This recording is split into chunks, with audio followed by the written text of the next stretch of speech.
Bueno, primero, antes que nada, hablemos de quién es Kierkegaard. Kierkegaard es considerado el padre del existencialismo, es del siglo XIX, es un pensador danés, o sea, de Dinamarca, y, y es difícil saber exactamente cuál podría ser la opinión, digamos, directa y acabada de Kierkegaard, porque escribió a través de varios seudónimos. En cada libro desarrolla un seudónimo distinto, y con cada seudónimo desarrolla una perspectiva psicológica distinta. Era un gran, pues, analista psicológico de la mente humana mezclado con una especie de filosofía muy irónico, y gran parte de su ironía no es puesta al azar en sus obras. Esto debe y corresponde a que él consideraba que gran parte del aprendizaje y el conocimiento no podía ser dicho de forma directa. Por ejemplo, o sea, es diferente si yo les digo el concepto de injusticia en el sentido de que es no dar a cada quien lo que merece, a que alguien experimente su carne propia lo que es una injusticia. Muchas formas, el lenguaje directo lo que hace es un entendido a medias, lo cual en el fondo es un malentendido, no entender por completo algo. Tal es así que gran parte de sus referencias y de sus textos intenta hacer que los lectores llenen los huecos y los vacíos que el lector está desarrollando en sus lecturas. Tan así es que su tesis doctoral es sobre el concepto de ironía en constante referencia a Sócrates. Uno de sus grandes maestros filosóficos es Sócrates. De tal forma que la ironía es un punto central del desarrollo de su filosofía. Y no es como aquellos, digamos, oradores que desarrollan un discurso serio y de repente sueltan un chiste como para liberar la atención, sino es alguien que incluso en la ironía busca un mensaje que significa una afirmación o sentencia filosófica que tiene un significado profundo o significante. Y en ese sentido es como pocos escritores a lo largo de la filosofía, salvo Voltaire y alguno que otro, escribe con muchísima ironía. Por eso para leerlo no es fácil digerirlo o no hay necesidad de digerirlo tan directamente en la totalidad de los casos. Hay momentos en los que habla muy directamente, pero hay otros en los que habla con mucha ironía y mucho sarcasmo al respecto. Y eso mismo es una gran crítica hacia la vida de la sociedad. Su padre era un cristiano protestante, todos en Dinamarca pues eran protestantes, son protestantes, es la religión oficial. Y su padre, cuando era muy joven, maldijo a Dios y después de grande se casó con su sirvienta y tuvo como una serie de hijos, como aproximadamente como 9 hijos, de los cuales 7 se murieron. Sobrevivieron a más Kierkegaard y otros de sus hermanos. Él atribuyó esa maldición de que hayan muerto tantos de sus hijos a que cuando era joven maldijo a Dios. En fin, tuvo muchos problemas Kierkegaard con su padre, pues la cosa más normal y habitual del mundo. Yo creo que todos, o casi todos, tenemos problemas con la figura paterna. Kierkegaard no es la excepción. Entonces tuvo que separarse y vivir distinto de su padre, hasta que finalmente en su lecho de muerte y unos pocos meses antes de que se muera su padre, se reconcilia con la figura de su padre. Su padre pide que se convierta en un pastor protestante.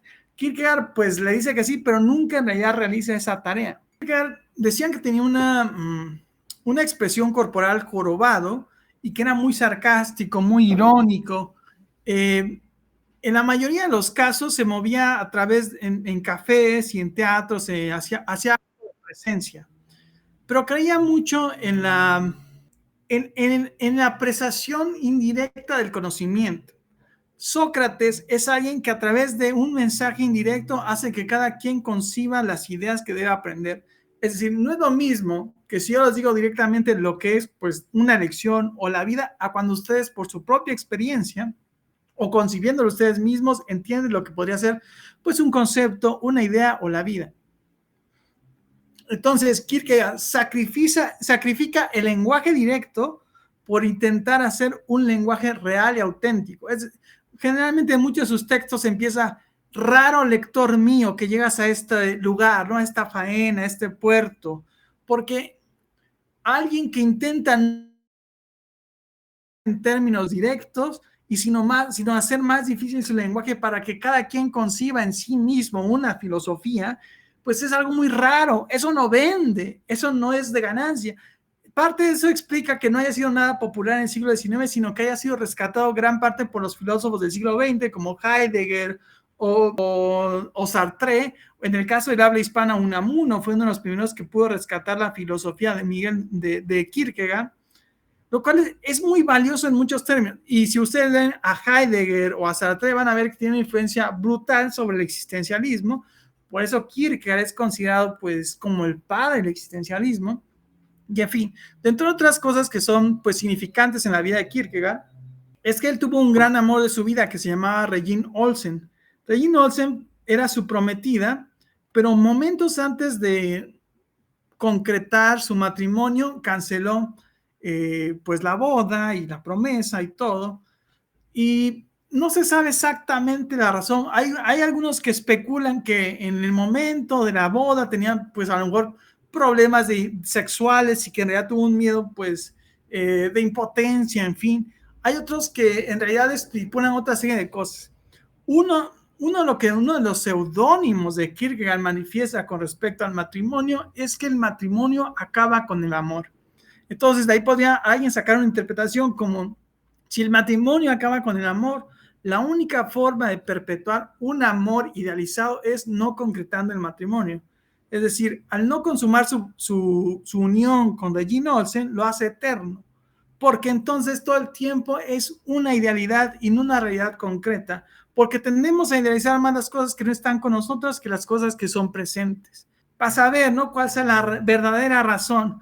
Y también, en el fondo, uno puede pensar que es una respuesta cobarde, ¿no?, respecto a la vida. Y muchos años, Regine Olsen, que fue el gran amor de su vida, en todos sus textos, Kierkegaard manda mensajes encriptados para Regine Olsen. Entonces nos habla a nosotros, pero también nos habla a Regine Olsen. Por eso en muchos de sus ejemplos está el amor o la pasión o el vínculo de una relación como una justificación o pretexto de lo que quiere exponer en su filosofía. Pero gran parte de esos son mensajes encriptados para Regine Olsen. Regine Olsen pues se casó después con pues una persona rica, un emisario en el extranjero, y sabiendo que eran sus últimos días en Copenhague, sin saber cuándo iba a poder volver a Copenhague, la capital de Dinamarca, donde Kierkegaard frecuentaba cafés en el centro y teatros, Regine Olsen fue con la esperanza de volver a encontrar a Kierkegaard, y ese día se lo encontró. Kierkegaard, ante la reacción de encontrarse al amor de su vida, solamente se inclinó, solamente dijo adiós, sin saber que ese fue su último adiós. Regine Olsen vivió en el extranjero tiempo después y murió ahí con su flamante esposo. Ya jamás se volvieron a ver. Hay una película que se llama 50 años que se basa en las ideas pues del estadio estético en las que manifiesta Kierkegaard la vinculación con el amor. Es la historia de dos ancianos que van a celebrar sus bodas de oro, y en esas bodas de oro se van descubriendo, porque le llega una carta al anciano en la cual redescubre el gran amor de su vida, que le llegó una carta que jamás le había llegado, porque el gran amor de su vida murió congelada en las montañas, petrificada. Y la carta que le llega, y pronto, poco a poco va descubriendo su esposa que el aroma de su casa, la música que pone, gran parte de lo que está haciendo todo el tiempo es una rememoración del gran amor de su vida. Pero ella ya no puede competir, porque no puedes competir contra un ideal, contra una idea que se ha eternizado en la vida de otro. Porque todo el tiempo lo presente no es idealizable, lo que ya no está sí es idealizable. En ese momento lo hace eterno, y además murió petrificada, por lo tanto todo es mero de embellecerse, es una farsa y un descontrol. Llega a tal punto la confianza de la protagonista que ya no sabe ciencia cierta qué es lo que es valioso para él que esté en reminiscencia o en asociación con ella. Todo queda postulado como una superación o una infravaloración con respecto a lo que ha idealizado del amor de toda su vida. La tragedia está pues en un amor no consumado, pero deseado profundamente, no es posible superar porque se ha vuelto un ideal y se ha eternizado. En fin, es una película interesante, a lo mejor no entretenida en el sentido de Hollywood, pero es interesante en cuanto manifiesta este tipo de expresiones o ideas, ¿no?, en el fondo. Caótica, trágica, evidentemente, en cuanto que el hombre intenta superar su idealización sin poder descubrir que la realidad no puede superar una idea, porque una idea pues no es la realidad, pero la manifestación de la idea vence al mundo. En fin, Eso dentro de las cosas que se pueden mencionar, pues brevemente sobre su biografía de Kierkegaard. Y vamos a pasar ahora sí a la lectura. Es un texto, yo les dije que esta va a ser la clase más teológica al respecto. Entonces, si alguien no cree en Dios y le parece una patraña y demás, aguántenme tantito, hay un sustrato existencial muy valioso y también el mismo hecho de tratar de pensar la idea de Dios es significativa en muchos aspectos, porque podemos pensarnos, ¿por qué la humanidad y todas las culturas han construido una idea de Dios? O sea, ¿por qué simplemente no construyen su civilización sin una idea de Dios? ¿Por qué la humanidad está tan aferrado en construir un vínculo con la realidad que implica una realidad, por decirlo así, que es la de Dios, que supera las partes contingentes, efímeras de esta realidad en la cual estamos engarzados y enarbolados? ¿Por qué el humano y qué rayos significa creer en un Dios? O sea, es como es algo tan inmerso en la cultura, por lo mismo es de las cosas menos pensadas. Como, como cuando quieres acabar con el arte, institucionalízalo, muélvelo parte del gobierno y entonces el arte perderá el significado. Lo mismo ha pasado con todas las religiones, cuando las institucionalizas, pierden el significado originario, la fuerza potencial que les dio vida, y en ese sentido también se pierde el significado de eso. Entonces, parece que Dios, ¿verdad? O la idea o la forma en la cual nos vinculamos con esa idea es algo tan trillado, tan manoseado, que pierde por lo mismo su significado y sentido originario. Por lo mismo, esta clase tiene que ver mucho con cómo concebimos la idea de Dios y qué ideas tenemos con respecto a eso. Porque se dice así sin más en la sociedad, pero en realidad no se entiende a profundidad lo que eso implica. En este caso, o sea, ustedes no sé cómo se acercan a los textos sagrados de cualquier tradición. Es muy importante descubrir que, o sea, yo la forma en la cual interpreto todos los textos sagrados, incluso ningún teólogo profundo que analice ningún tipo de escritura sagrada tomará como en un sentido literal lo que se está expresando ahí. Es decir, si tú piensas, ¿no?, en Adán y Eva, que Adán viene del barro y Eva es de la costilla, piensas que no consume una lógica dada, y en ese sentido pues no te convence, pero lo importante ahí es más bien, si analizas a profundidad, el significado que implican todos los símbolos de una cultura, porque al final, en el caso de la Biblia o de cualquier escritura sagrada, es la manifestación de la fe de un pueblo. Y eso es lo que nos vamos a enarbolar. ¿Por qué un pueblo, una sociedad, un mundo concibe una idea determinada de Dios? ¿Por qué el mundo, en primer lugar, concibe una idea de Dios? Hay respuestas evolucionistas, hay respuestas arquetípicas, hay respuestas que intentan asumir, pues Dios es a partir de un estrato de las jerarquías a través de millones de años, un estrato donde supone una jerarquía arriba del hombre, por decir algo, ¿no? Aquí no intentamos más que nada ampliar lo que podría implicar, al menos para un autor, lo que implica realmente creer en un Dios. Porque se dice así simplemente, y como está tan trillado, tan manoseado el concepto, ha perdido por lo tanto su significado real. Como cualquier concepto que ustedes hayan sido tan cultivado por la sociedad, que pierde su fuerza originaria y por lo tanto pierde el significado real de lo que quieren transmitir. Aquí vamos a ver una interpretación de entre una gama de interpretaciones del orden simbólico y los significados que da Kierkegaard sobre lo que es Abraham. Voy a mencionar algunos parámetros para hacer más clara la lectura. Igual y ahorita no tiene un sentido lo que voy a decir, pero conforme vayamos avanzando en la lectura van a ver que tiene mucha conexión y realidad con lo que tenemos que decir sobre Abraham. Como lo que implica y lo que significa Abraham. Abraham es considerado el padre de la fe, ¿no? O sea, fe es creer en Dios. En teoría todos sabemos lo que es la fe y todos sabemos lo que es creer en Dios. Abraham se prometió algo así como a los, no sé a qué edad, como a los 70 años, ya estaba anciano, cuando se prometió que iba a tener un hijo de su esposa. Imagínense, 70 años, se le promete que va a tener un hijo y como a los 100 años tiene un hijo. Imagínense pasar 30 años con una esperanza de que van a tener un hijo y van haciéndose cada vez más viejos. Pues mucha gente se rió de ellos, o mucha gente pues a lo mejor había pensado qué ridículo. Finalmente se tiene a su hijo y después de eso, de repente Dios le dice, mata al hijo que amas. Ahí sería pues un gran absurdo, una gran contradicción, un decir, ¿cómo es esto posible? ¿Y quién lo entendería? Abraham, ¿no? Si después de tardar tanto tiempo en tener un hijo, de repente se le pide que lo mate. Y le dice, es que debo de matar porque Dios me ha pedido esto. Pero hay que adentrarnos en lo que podría significar, o al menos cómo lo interpreta Kierkegaard, respecto a estos símbolos que intenta manifestar la humanidad en la forma de intentar interpretar lo que es su propia fe. Cuando enarbolas un símbolo como el epíteto o el canon o el tipo o modelo de lo que es la fe, hay que ver entonces qué rayos significa la fe para ese pueblo o para la humanidad o para los símbolos que la humanidad ha dejado.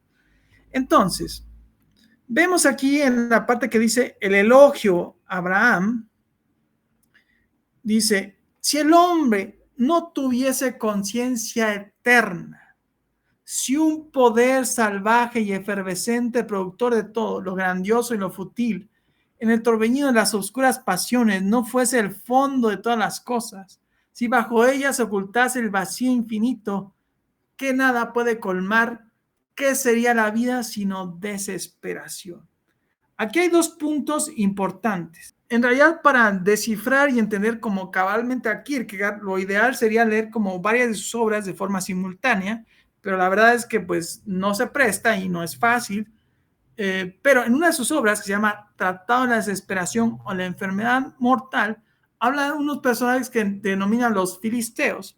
Los filisteos son estas personas que están en un tipo de estadio estético, porque Kierkegaard considera que gran parte en que tú existes y transmites la vida es que abordas y habitas el mundo de una forma existencial determinada. El estadio estético, en este caso los que denomina filisteos, son aquellas personas que aseguran la certeza o la tranquilidad de su vida, la seguridad de su vida en cosas efímeras y contingentes. Las cosas contingentes son aquellas cosas que pueden ser o no ser y que son efímeras, por lo tanto. ¿Qué cosas son contingentes? Como tu trabajo, puedes tenerlo o no, tus padres, puedes tenerlos o no, determinadas ciertas cosas que tienes en la vida que es real todo el mundo, de lo real y lo contingente que conocemos es efímero, puede estar o no estar en nuestra vida.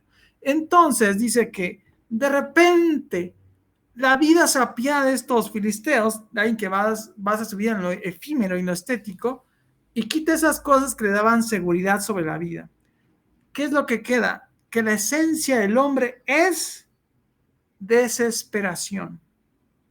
Eso significa que si tú le quitas el sustrato de todas las cosas contingentes, el hombre se manifiesta en esta desesperación como un hambre que intenta vencer lo contingente. Porque es decir, todo eso te muestra que en esencia toda tu vida se ha manifestado y ha abrazado algo que pasa, algo efímero, algo que no queda un sustrato. Por eso mismo está la posibilidad en la desesperación, nos dice Kierkegaard, de encontrarse con algo que supera lo contingente. ¿Qué es lo que podría superar lo contingente? Es decir, algo que no es efímero, algo que es eterno, algo que es inmutable, algo que vence el tiempo, algo que no cambia. En este caso es la divinidad. La divinidad puede vencer lo contingente y podría ser que la desesperación es el hambre espiritual que todos los hombres tienen en el fondo.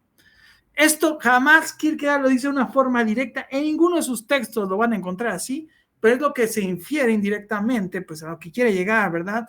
No, porque lo único que sí nos dice Kierkegaard es que solamente puedes conocer profundamente a un Dios más allá de la desesperación. Es decir, que la forma en que te vinculas con algo eterno es vencer lo contingente y por lo tanto estarías en paz con la vida. Bueno, ustedes pregúntense qué persona conocen que esté en paz con lo contingente, que esté en paz con lo efímero. Esto para sembrar una duda si realmente en el fondo la humanidad piensa que cree en Dios, cuando en el fondo quizás no sabe lo que es creer en Dios. Lo otro es, nos dice Kierkegaard, ¿verdad? Aquí, si el hombre no tuviese conciencia eterna, o sea, como qué bueno que el hombre tiene una conciencia eterna. Nosotros, ¿por qué la especie humana en primer lugar se ha formulado una idea, una presencia, una concepción como la de Dios? En el fondo, todo el tiempo seríamos desesperación porque ¿qué respuesta podemos darle a la vida al encontrarnos con los absurdos y los sinsentidos? Las cosas que no se encuentran y no encajan en nuestra vida. Pero en la medida que nos dice Kierkegaard que hay una conciencia eterna, hay una respuesta última para esto. En los hermanos Karamazov, uno de los hermanos Karamazov de Dostoyevsky, manifiesta sus críticas, sus dudas existenciales, sus crisis, sus propias problemáticas hacia la vida. Y entonces dice, como dicen, el profeta Jeremías manifiesta que si algún día, ¿no? El cordero con el león estarán juntos y comerán paja, y un niño los pastoreará. Si eso pasa algún día, resucítenme, aunque pasen millones de siglos, porque al final Dios es la respuesta de que todo tiene sentido, no importa que el mundo se manifiesta como un absurdo ahora. Y esto no es baladí, esto no es nada más dicho algo así. O sea, si al final yo no puedo comprender el mundo y todo me parece un absurdo, pero existe algo como la divinidad, al final hay una respuesta que no está sustentado de forma racional, pero que hay una respuesta a lo que no puedo comprender racionalmente. Pues si Dios es infinito, el mundo se manifiesta en tales coordenadas de lo que yo no puedo comprender que es la vida, pero hay una respuesta última. Es decir, lo bueno, dice este personaje, Johannes de Silentio, que es el seudónimo que desarrolla aquí Kierkegaard, que hay un sentido último de la existencia. Y lo que yo digo es, si usted tiene un momento, es necesario tener, pues si no un sentido último, algo profundo a lo cual aferrarse, porque cuando hay momentos de crisis y dificultades, o sea, todos tenemos que enfrentar en un momento la muerte o la enfermedad de alguien que amamos o la angustia, pues es parte de la vida. Jordan Peterson dice, en algún momento vas a estar en una cama de hospital y lo que más te conviene es ser el más fuerte en ese momento. Todos en algún momento nos tenemos que enfrentar con la vida y con lo brutal que implica vivir. Entonces, te recomiendo que te aferres a algo que sea profundo. No necesariamente tiene que ser Dios. Dios es una de las posibilidades de lo que encuentra la humanidad para encontrarle sentido o no sentido, pero aferrarse. Dostoyevsky también dice que a lo mejor hay que amar más la vida que el sentido de la vida. Si puedes encontrar el sentido de la vida, maravilloso. Si no, busca las formas, porque hay momentos difíciles en la vida en las cuales vale la pena aferrarse a algo profundo, ya sea en el amor, ya sea en la aceptación a otros, tú sabrás cómo. Es muy importante encontrarte con algo profundo para enfrentar las dificultades de la vida. Dios en este caso es una respuesta al sentido último. ¿Por qué rayos somos una especie que está construida a partir de preguntarnos por el sentido de las cosas? ¿Por qué simplemente no podemos fluir sin más, sin buscar el sentido de lo que existe? De hecho, buscar el sentido de las cosas nos hace encontrarnos constantemente con un montón de absurdos, de cosas que no encajan en la vida, que no tienen pies ni cabeza. ¿Por qué está pasando esto en el mundo? ¿Por qué? Bueno, en fin, yo sería la respuesta a no puedo comprender racionalmente por qué opera el mundo de esta forma, pero al final hay una respuesta. O sea, si en el fondo la gente realmente creyera en Dios, podría tener sentido su vida. Pero vamos a profundizar más esto y espero no decirle mucho a cátedra religiosa y doctrina, sino realmente a pensar lo que implica profundamente creer en Dios, porque como está tan metido en la cultura, por lo mismo está totalmente lejos del significado y sentido profundo que implicaría eso. En Temor y Temblor, ¿no? No sé si ustedes se acuerdan de la lectura, hay varios cuadros psicológicos que maneja Abraham, no sé si platicárselos o leérselos, pero creo que, o sea, bueno, sí, les voy a leer uno al menos.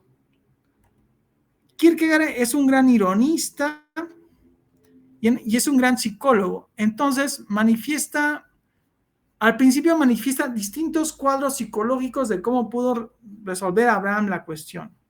Aquí la traducción no me gusta porque traduce el monte Moria como Morija, a mí me gusta más Moria, entonces te voy a decir así. Aquí viene la cita bíblica que son como 3 renglones y dice, y Dios puso a Abraham a prueba y le dijo, toma tu hijo, tu único hijo, el que amas, Isaac, ve con él al país de Moria y allí ofrécele en holocausto sobre una de las montañas que te diré. Bueno, de esos 3 renglones, Kierkegaard hace un libro. Es importante para entender la dimensión de lo que quiere expresar Kierkegaard, primero que nada, la complicación que esto implica para cualquier ser humano. Una es caminar 3 días hacia un monte. O sea, imagínense, ustedes oyen una voz un día, les dice, mata a tu hijo que amas. Camina 3 días y ahí sacrifícalo. Yo lo primero que pensaría, la verdad, es, ya me quedé loco, ¿no? O sea, yo ya quedé loco, ya no encaja esto en mi vida, o sea, seguramente me estoy oyendo voces, ¿cómo es que Dios me podría pedir algo que amo? En fin, hay un montón de perspectivas. Y Kierkegaard desarrolla al principio varios cuadros y respuestas psicológicos que no son la respuesta de Abraham. Abraham responde de una forma distinta, pero aquí maneja un tipo de perspectivas que podría haber resuelto Abraham. Y dice en la primera, era muy de mañana, Abraham se levantó, hizo enalbardar los asnos, dejó su casa con Isaac y desde la ventana los vio descender Sara por el valle hasta que los perdió de vista. Anduvieron silenciosamente durante 3 días. Imagínense, caminar 3 días sabiendo que vas a matar a tu hijo, ¿no? Piensen eso existencialmente lo que eso implica. La mañana del cuarto, Abraham nos dijo una palabra, pero levantando sus ojos vio en la lejanía los montes de Moria. Imagínense, ven el monte donde tienen que matar a su hijo, no sé qué angustia, qué sufrimiento, qué dolor indecible, qué gran contradicción deberían haber sentido. Seguidores y tomando a Isaac de la mano, trepó la montaña. Y Abraham se decía, pero no puedo ocultarle por más tiempo a dónde le conduce este andar. O sea, como voy a intentar sincerarme, ¿no? Se detuvo, apoyó su mano sobre la cabeza de su hijo para bendecirlo, e Isaac se inclinó para recibir la bendición. Y la faz de Abraham era la de un padre, dulce era su mirar y su voz exhortaba. Pero Isaac no podía comprenderle, su alma no podía elevarse tanto. Imagínense que le revela la verdad, es que Dios me está probando, ¿verdad? Y me dice que te mate. Entonces, ¿qué hijo podría comprender eso? ¿Qué persona sobre el mundo podría comprender eso? Si Abraham le explicase la razón, quedaría como un loco totalmente. Abraham se arrojó a sus pies y clamó por la gracia, imploró por su juventud. O sea, Isaac le pidió, pues mira, soy joven, no me mates. Sus dulces esperanzas, habló de las alegrías de la casa paterna, evocó la soledad y la tristeza. Entonces Abraham lo levantó, lo tomó en las manos y se puso en camino. Y su voz exhortaba y le consolaba. Mira, acá es lo que es que Dios, es el mandato de Dios. Mas Isaac no podía comprenderle. Abraham trepó por la montaña de Moria. Isaac no le comprendía. Entonces se apartó Abraham por un momento del lado de su hijo. Y cuando de nuevo miró, la había hecho feroz y aterradora las facciones. Agarró a Isaac por el pecho, lo arrojó por tierra y gritó: estúpido, ¿crees tú que soy tu padre? Soy un idólatra. ¿Crees tú que obedezco el mandato divino? Hago lo que me viene en gana. Entonces Isaac se estremeció y exclamó en su angustia: Dios del cielo, ten piedad de mí. Dios de Abraham, ten piedad de mí. Sé mi padre, ya no tengo otro en esta tierra. Pero Abraham se dijo muy quedo: Dios del cielo, yo te doy las gracias. Vale más que me crea un monstruo antes que perder la fe en ti. O sea, en esta primera reacción psicológica, básicamente Abraham hizo una dramatización, ¿no? Se le ocurrió decir, pues mejor que piense que yo soy un monstruo, un desgraciado, un servil, a que pierda la fe en Dios. Paradójicamente, eso mostraba que Abraham no tendría fe en Dios, porque supondría que tendría que venderle una idea, una falsa idea para ser comprendido por Abraham y que maldijera a él, que asumiera lo que implicaba creer en Dios. Es decir, esa es una de las respuestas psicológicas. Aquí le resumo muy brevemente para no cortar más el tiempo. Las otras respuestas psicológicas que tiene Abraham, una de ellas es que sube al monte Moria y a punto, como ustedes saben, el momento de sacrificar a Abraham, aparece el cordero, pero después Abraham se entristece para siempre y no recupera nunca la fe, porque Dios le exigió demasiado. Ahí perdió la fe. Otra respuesta es que estando en su casa, Abraham piensa, pues ya quedé loco, Dios no me pediría a mi hijo.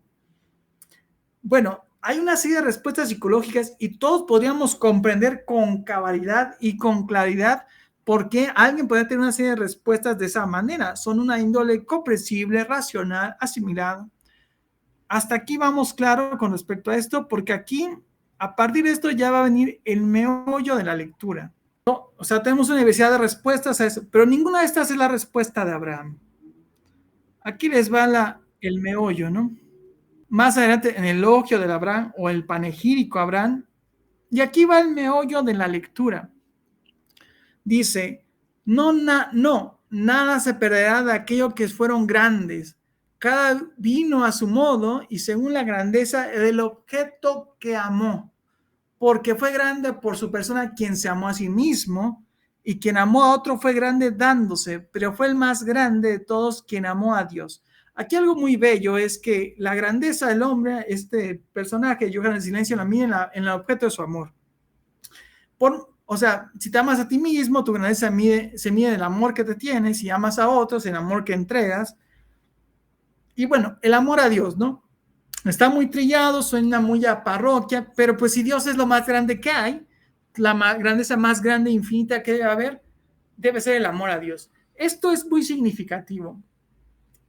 En primer lugar, yo les decía que Dios era una de las posibles respuestas al sentido y significado último de la vida. Y, por ejemplo, Albert Camus, manifiesta en el mito de Sísifo estas primeras pues, afirmaciones del hombre con respecto al problema importante de la filosofía y el sentido existencialista que aquí me gustaría rememorarles, que dice: no hay más que un problema filosófico verdaderamente serio, el suicidio. Juzgar si la vida vale o no vale la pena de vivirla es responder a la pregunta fundamental de la filosofía. Las demás, o sea, todo lo demás que podemos preguntarnos, si hay 3 dimensiones, ¿verdad? Si hay espíritu, cuerpo, materia, pues son secundarias. Por lo tanto, buscar el sentido y el significado de la vida, pues no es cosa baladí, ¿no? Y por lo tanto, preguntarnos si algo como Dios existe, porque al final es una respuesta última, pero como está tan manoseada por las religiones, por las estructuras, y por lo tanto está tan poco comprendido lo que implica creer en un Dios, aquí vamos a llegar a profundidad existencial, lo que implica creer en un Dios. Está tan manoseado el concepto que no es entendido, pero para nada. Entonces, vayamos a la parte, ténganme paciencia y verán a lo que se refiere Kierkegaard, ¿no? Los grandes hombres serán célebres en la historia, pero cada cual, dice, fue grande según el objeto de su esperanza. Uno fue grande en lo que atiende a lo posible. El mundo de lo posible es el mundo en el cual estamos todo el tiempo acostumbrados. Es posible que yo me vaya a comer, que yo vaya a cenar, que me vaya a jugar videojuegos. Todo eso es totalmente el mundo de lo posible. El mundo de las lógicas en las cuales comprendemos el mundo real en que nos desenvolvemos todos los días. Otro en la de las cosas eternas. Por ejemplo, un héroe, ¿no? Que sacrifica por la verdad o sacrifica por el amor al prójimo o por otros, por cosas eternas. Pero fue el más grande de todos, fue quien esperó lo imposible. ¿Qué nos quiere decir aquí Kierkegaard? Que generalmente la única forma en la que hemos comprendido el mundo hasta ahora es en el mundo de lo posible, es decir, en el vínculo con nosotros, pues yo, es más que posible que yo me vaya a tomar un café, una cerveza, que vaya al banco, que vaya a hacer cualquier serie de cosas. Pero el que mide su grandeza en el amor a Dios es porque espera lo imposible. O sea, ¿en qué clase de Dios podrías creer si lo que esperas es lo probable, lo posible? Por ejemplo, y sin criticar ni condenar ningún tipo de postura espiritual, solamente como para expresar más el punto de vista de Kierkegaard. Si tú crees, pídanle a Dios, ¿no? Un ascenso en el trabajo y piensas, pero me voy a dedicar a trabajar y esforzarme muchísimo. Es más que probable, es más que cierto que si te esfuerzas demasiado, Dios, digamos, vas a ascender en el trabajo sin necesidad de Dios, en el sentido de que pues es lo que Dios pide es lo imposible, y al esperar lo probable, lo más que probable, pues no es ningún milagro, ninguna cosa fuera de lo normal. En otras palabras, Abraham todo el tiempo está esperando lo imposible mientras sube al monte Moria, va caminando 3 días para empezar, y después lo que está esperando es que Dios, podría pensar, Dios, si mato a mi hijo, Dios lo va a resucitar. ¿Y qué es más imposible que el absurdo? El absurdo es lo más imposible. En ese sentido, lo que nos quiere decir es, por ejemplo, o sea, Kierkegaard piensa que la fe se manifiesta dialécticamente con la incertidumbre. O sea, no puede haber fe si no hay incertidumbre. Por decir algo, si yo les digo en un acto de fe, ¿no? Y burlonamente me voy a echar un six de chelas, ahí no hay ningún acto de fe. Es totalmente risible, es totalmente probable, real, cierto que yo me pueda beber alcohol, en fin. Me voy a ver una película en un acto de fe, nada de eso hay fe de todo. Es necesaria la incertidumbre. Y el mayor grado de incertidumbre es cuando el mundo es absurdo, cuando esperas lo imposible. Solamente hay fe si existe lo imposible. lo inabarcable por la razón. Ya no es racional pensar en esa serie de cosas. Aquí por eso les saqué 2 citas en las cuales paradójicamente hay muchos apologetas que intentan dar razón al conocimiento humano, y aquí Kierkegaard dice con muchísima ironía lo que implica ese conocimiento. Aquí les menciono estas citas, dice, él quiere tener fe, ¿no? Pero también quiere asegurarse con las garantías de la deliberación y la aproximación objetiva. ¿Qué ocurre ahora? Con la ayuda de la aproximación, el absurdo, piensen en Abraham, ¿no? Que si mata a su hijo, Dios lo va a resucitar. Se convierte en otra cosa, se vuelve probable, se vuelve cada vez más probable. Puede incluso llegar a convertirse en algo altamente probable. Ahora está listo para creer en eso. Dios a decir de sí mismo que su fe no es la misma que los zapateros, los sastres o la gente sencilla. Pero si no haces tan solo después de una larga deliberación. Ahora está listo para creer en eso, pero contemplad y admiraos. Ahora es ciertamente imposible de creer en eso.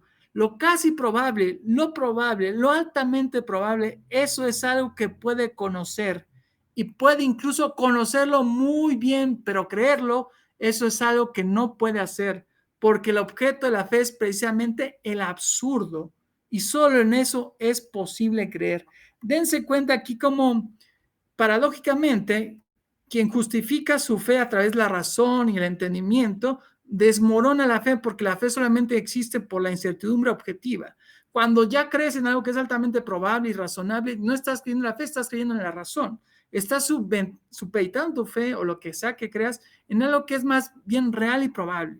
Entonces, paradójicamente, todos los intentos pues apologéticos de hacer más razonable la fe acaban con la fe misma. Aquí hay otra cita, la cual dice, o imaginemos a un hombre con mucha ironía, dice Kierkegaard, que afirma tener fe, pero que ahora quiere entender su fe, desea comprender a sí mismo en su fe. Ahora la comedia comienza de nuevo. El objeto de su fe se vuelve algo casi probable, se vuelve algo aceptablemente probable, se vuelve algo altamente probable. Termina y se atreve a decir de sí mismo que su fe no es la misma de los zapateros, los sastres o la gente sencilla, ya que él además se ha comprendido a sí mismo en su fe. ¡Qué maravillosa comprensión! Por el contrario, ha aprendido a conocer algo sobre la fe distinto a lo que anteriormente creía. Ha aprendido a conocer que ya no tiene fe, puesto que su conocimiento es ya casi completo. Dense cuenta de toda la ironía, de toda la burla. Fíjense ustedes, qué tan fácil es en la situación de Abraham, pónganse en el lugar de Abraham, creer en lo imposible. A ver, o sea, para que seamos claros, lo que implica aquí es que Abraham amó más a Dios que a su hijo, amó más a Dios que a su hijo porque creyó en lo imposible. En pocas palabras, siempre estamos pensando en el mundo de lo posible porque es el mundo que podemos conseguir. Y para ser más claro, a ver, quiero que lo sea más claro posible. No ha habido ni un solo hombre en lo largo de la historia de la humanidad que tenga fe, porque siempre hemos creído en el mundo de lo posible, jamás creemos en lo imposible, porque eso es locura para nosotros. No ha habido suficiente demencia en la humanidad para creer en lo imposible. Es decir, no ha habido suficiente fe para creer en Dios, salvo por Abraham y 2, 3 locos que sean totalmente desconocidos por nosotros. Por ejemplo, un ejemplo existencial, que es el punto de todo esto. Imagínense en el último día de sus vidas, en el último suspiro antes de que la muerte venga por ustedes, cuando sus ojos se vayan a cerrar para siempre. En el abismo, dice Kierkegaard, se conoce lo que la divinidad o lo Dios. En ese último suspiro, donde sus ojos se van a cerrar para siempre, imagínense que creen con todas sus potencias y toda su pasión que son eternos. En ese abismo existencial, ahí pueden entender lo que implica creer en un Dios a través del absurdo, porque nada del mundo lógico y racional puede decirle claro que somos eternos. Ahí se ve claramente la influencia sobre Unamuno, pero también el hecho, lo que implica creer en un Dios es, si hay fe es porque esperas lo absurdo y lo vas afirmando, es decir, la humanidad no tiene fe porque no sabe esperar lo imposible. Siempre ha esperado el mundo de lo posible, eso no es nada, pero no hay suficiente demencia ni locura para creer en un Dios. Así como con la interpretación de Eduardo Nicol que hacíamos de Nietzsche, que el hombre no puede renunciar a las estructuras trascendentales Por otro lado, paradójicamente, no sabe creer en lo imposible y por lo tanto no sabe creer en Dios. No entiende lo que implica realmente tener fe. Es decir, Abraham y un loco externamente no se diferencian de nada. Tú ves un loco y ves a Abraham, externamente no se diferencia en nada, pero todo absolutamente corre por el interior de esa persona.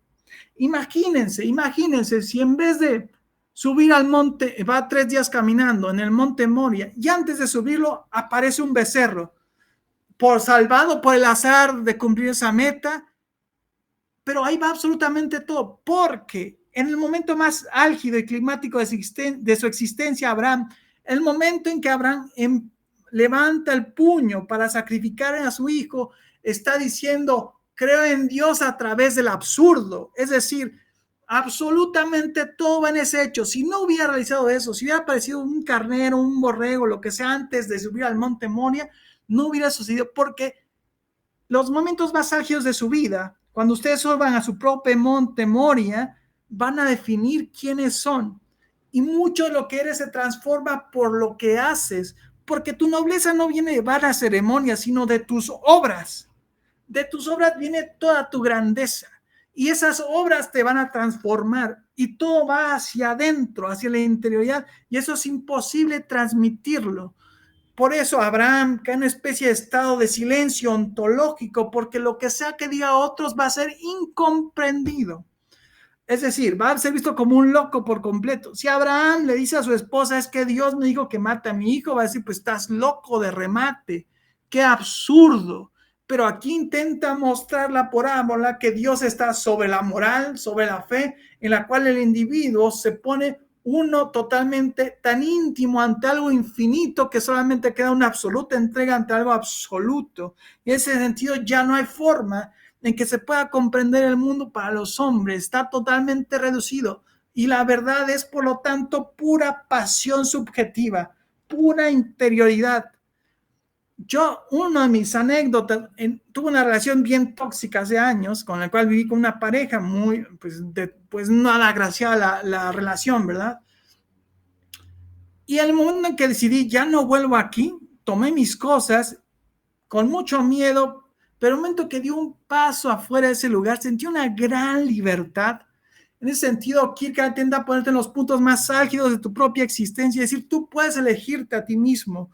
Y es verdad que hay un montón de determinaciones e influencias del ambiente, los conceptos, pero en el momento más álgido tú te puedes elegir a ti mismo y terminar tu vida. Y decías, no regreso a este lugar nunca más. O es que lo que quiere decir es que los puntos más enarbolados de nuestra vida, o en el amor, una experiencia cercana a la muerte, o con el encuentro abismal con un Dios, desde ese punto existencial, con toda tu pasión, decides o creo o no creo en Dios, o me entrego o no al amor, o no regreso atrás.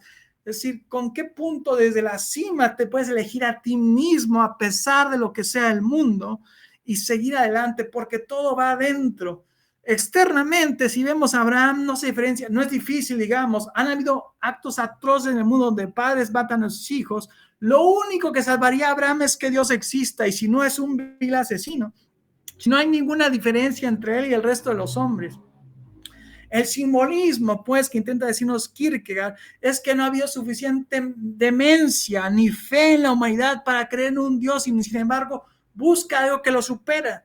Qué gran contradicción es el hombre que busca algo que no puede alcanzar. Más adelante en la lectura, ¿no? Kierkegaard expresa de una forma muy complicada, dialéctica, qué es lo que implicaría el salto de la fe. Implica un salto cualitativo y no cuantitativo, porque salto de la fe implica el dramatismo que implica entregarse a una divinidad.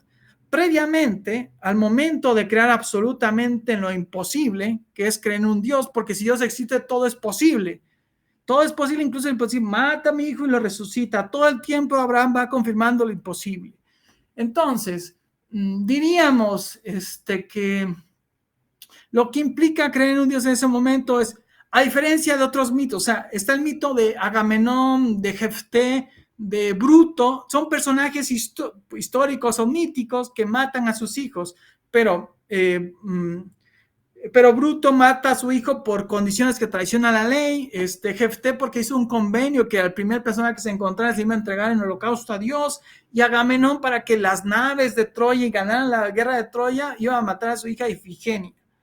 Pero si a diferencia, es decir, mientras tenga un telos, nos dice Kierkegaard, es decir, un fin, todavía es comprensible para los hombres. Es decir, mientras piensa, mientras Agamenón les diga, es para que ganemos la guerra de Troya y se mueva y los aires muevan nuestras naves, tiene un fin. Pero si Agamenón les dijera como Abraham, Dios me está probando, caería en ese momento en el absurdo y en el silencio ontológico, quedaría como un loco. Y sin intentar explicarles el momento más álgido mientras está matando a su hija, esto no va a pasar, es decir, que está creyendo en lo imposible, ¿quién lo comprendería, Agamenón? Y si todavía dijera es vía el absurdo, nadie terminaría de entender a Agamenón. ¿Qué es lo que está pasando con Abraham? Que cada una especie de estado ontológico de silencio. El sujeto por completo se encuentra con su verdad subjetiva última, el encuentro con el infinito, y todo eso causa temor y temblor, porque lo único que conocemos es el mundo lógico, coherente, que tiene sentido.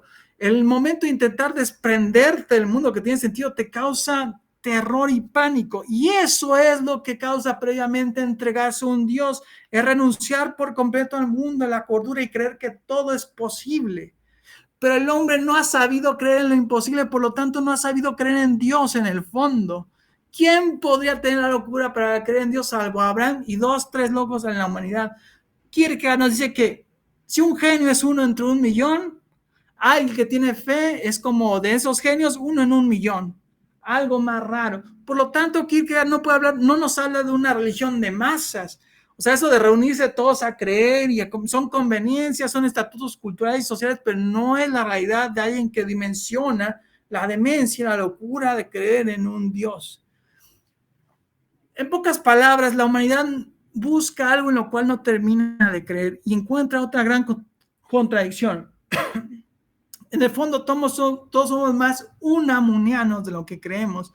Quisiéramos creer en el abismo más grande de nuestra vida, en lo infinito, pero ¿qué tal si no podemos? ¿Qué tal si, como en ese pasaje de la Biblia, nos acercamos a Unamuno y cuando padece una enfermedad a alguien que amamos, le decimos al Cristo, Señor, creo, ayuda a mi incredulidad, porque para Unamuno creer en Dios es querer que le haya, no terminando de poder renunciar a la razón y por lo tanto no terminando de aceptar lo imposible. Por lo tanto, si Dios existe, debe existir el absurdo en el mundo. Y si no podemos entender ni aceptar el absurdo del mundo, es que no tenemos fe. Y pues es que la humanidad no tiene fe. Dice uno de los pasajes, ¿no?, del Cristo, ¿hallará fe cuando regrese sobre la tierra? La respuesta es muy evidente, no. Y desde hace siglos parece que no. Porque qué rayos, este es el camino más difícil y más raro que he encontrado, el de la fe.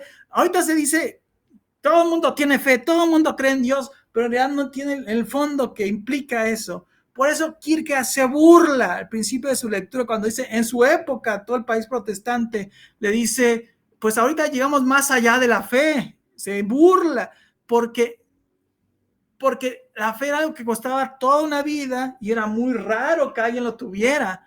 Y quizás lo tendrías de viejo si de bien te va, pero ¿quién va a creer en lo imposible? Paradójicamente, lo que manifiesta después en este momento es esta persona previamente antes de tener fe renuncia a lo finito, a todo el mundo contingente. Abraham renuncia a Isaac y a lo que ama, y luego desde la fe abraza lo infinito. Todo es posible, lo eterno es posible, no hay pérdida absoluta de nada.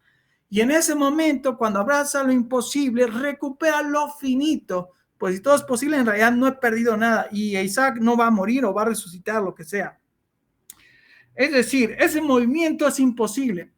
Porque si tú no conoces más que la desesperación y la tristeza, es porque no crees en Dios.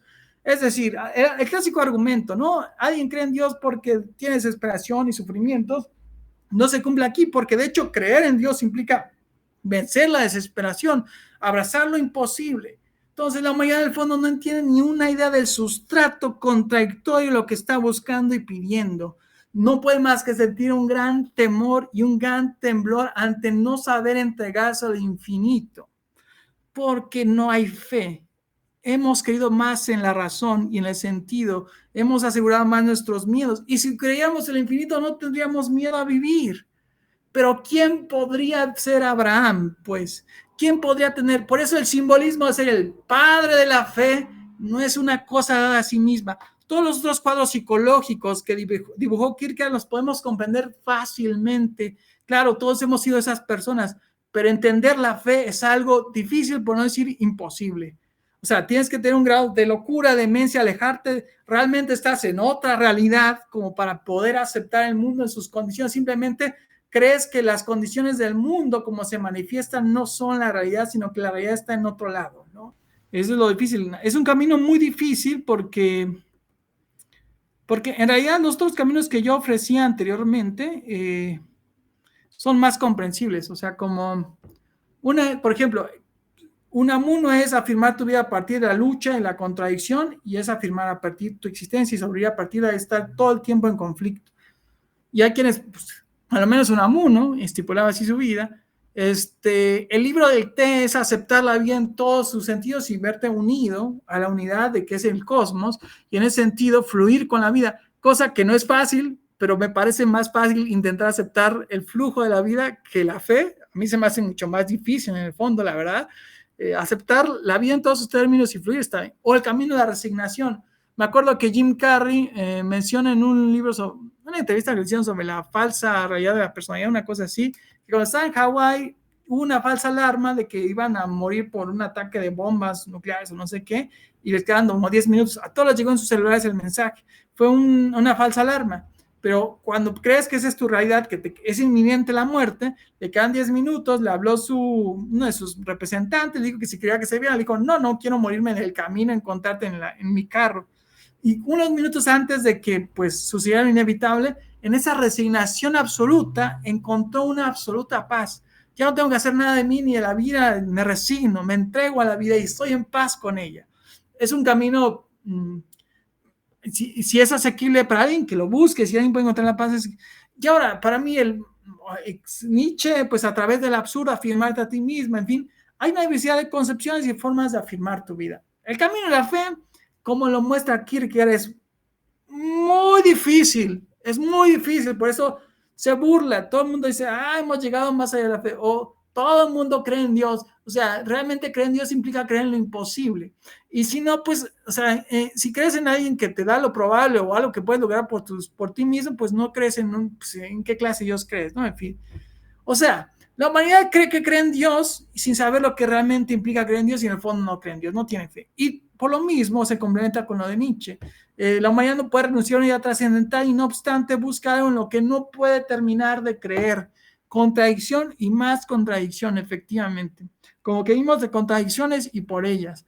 Porque para Kierkegaard el sujeto es pasión infinita. La verdad es subjetiva, pero no se refiere a una verdad superficial de yo prefiero la vainilla y al chocolate, o no se refiere a una versión superficial, sino que en el punto más álgido de ti mismo decides esto personal e íntimamente, una pasión infinita, y esa pasión infinita es la verdad, tu verdad, y que nadie más puede negar.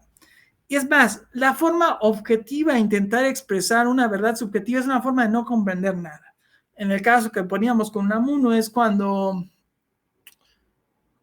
por ejemplo, perdiste a alguien que amas y alguien se te acerca con un axioma racional y objetivo, pues es que todos debemos morirnos y de nada te sirve llorar, ¿no? Eso para alguien, obviamente, que no es una expresión objetiva, pero justamente por no entender la subjetividad, es una forma de no comprender nada absolutamente del ser que existe. Porque en el fondo no importa qué es la vida en abstracto, ¿verdad? Para Schopenhauer o para Unamuno, sino qué es la vida para ti en términos personales e íntimos. ¿Qué es lo que tú quieres y quieres expresar de la vida? Y esa verdad subjetiva es intransmitible. Pero se refiere a este punto álgido, existencial, climático. No una opinión pues balada y superficial de, pues yo prefiero ver tal película a tal otra. No una verdad subjetiva dada así de nada más, ¿verdad? Sino que hay términos de la subjetividad que no son posibles transmitir a otros. Y en este nivel de individualidad y subjetividad, ¿cómo puedes comprenderte a ti mismo? Por eso, Kierkegaard aquí nos deja un pasaje que les quería leer sobre lo que es la prosperidad en uno de sus textos edificantes. Todos sus textos están escritos en seudónimos, salvo sus textos edificantes están escritos realmente con su nombre. Son de los menos conocidos aquí en Editorial Trota, si quieren conocerlo. Son bien caros los libros de Editorial Trota y difíciles de hallar. Casi nadie pues, lee estos textos edificantes, entonces los comparto. ¿Qué dice Kierkegaard aquí? Pero la prosperidad es tan fácil de comprender y, sin embargo, a menudo tampoco la comprende el desdichado, ni sabe muy bien qué es eso de lo que habla. Hablarle a alguien feliz es consolador, pues si lo que se dice no le agrada, puede al menos regocijarse en su felicidad y hacer oídos sordos para con el que habla. Con el desdichado, el asunto es diferente. No sea que el discurso, si éste no le atrae, llegue a ser para él un nuevo fastidio. No sea que pensando que el orador no tiene ninguna experiencia, se impaciente aún más y sienta que es una nueva desgracia que alguien que no conoce su sufrimiento quiera consolarlo. O sea, todos hemos pasado por alguien que hemos pasado un sufrimiento y nos quiere consolar a alguien que no entiende nada de nuestro sufrimiento y pues qué desgracia encontrarse con alguien que no te entiende y tener que, bueno, gracias por tu apoyo, pero no me entiendes absolutamente nada. Pero, y sin importar quién sea el que lo dijo, sigue siendo cierto que el desdichado suele no comprender qué es la prosperidad. Pero ¿quién, en otro sentido, lo comprende precisamente mejor que el desdichado? Pues ¿quién comprende que se hable de los placeres de la riqueza mejor que el que vive de migajas? ¿Quién describió el poder y la abundancia más encendidamente que el que suspiraba en su esclavitud? ¿Quién describió la hermosa compañía de los hombres con más arrobo que aquel que estaba solo en la vida? Pero tal vez, y esto es lo importante, pero tal vez no siempre el que comprendió cómo describirlo se comprendió a sí mismo. Y el que no se comprendió a sí mismo, ¿cómo podría entender en sentido profundo lo que está fuera de él mismo? Si por el contrario se comprendió a sí mismo, lo intentó, en fin. Es decir, que quien entienda realmente lo que implica en este pasaje que se llama sobre el hombre interior, lo que es la prosperidad, debería conocerse a sí mismo.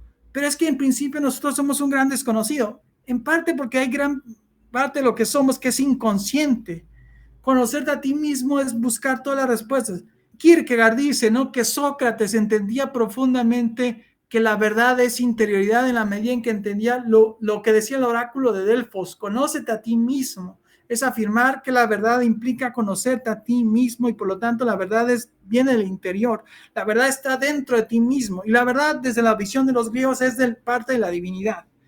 Ahora, si comprendemos lo que es la divinidad en términos, por ejemplo, de Schopenhauer, que es la voluntad y el querer, pues la voluntad y querer cósmica es despiadada, es ambivalente, es brutal, entonces tiene muchos caminos. Y por lo tanto, la forma en la cual otros se entienden como el sacrificio despiadado de los dioses de otras culturas, pues es otra forma de entender la realidad y es comprenderte a ti mismo en el caos que implica el propio inconsciente. Pero claro que Kierkegaard apunta a Dios, porque conocer lo que es tú mismo es conocer que en esencia eres desesperación, que desesperación es tener hambre de espíritu, hambre de algo que se mantenga incolume ante la adversidad de lo efímero. Y por lo tanto, conocer tu hambre es conocer la divinidad, conocerte a ti mismo implica conocer una verdad que trasciende. Bueno, entonces les dejo con esta final cita de Kierkegaard que dice, en el panegírico Abraham, en el elogio a Abraham, dice: los hay que se apoyaron en sí mismos y triunfaron de todo. Otros lo sacrificaron todo, pero fue el más grande de todos quien creyó en Dios. Y hubo hombres grandes por sus energías, saber, esperanza o amor, pero Abraham fue el más grande de todos, grande por la energía cuya fuerza es debilidad, por el saber cuyo secreto es locura, por la esperanza cuya forma es demencia, por el amor que es odio de sí mismo.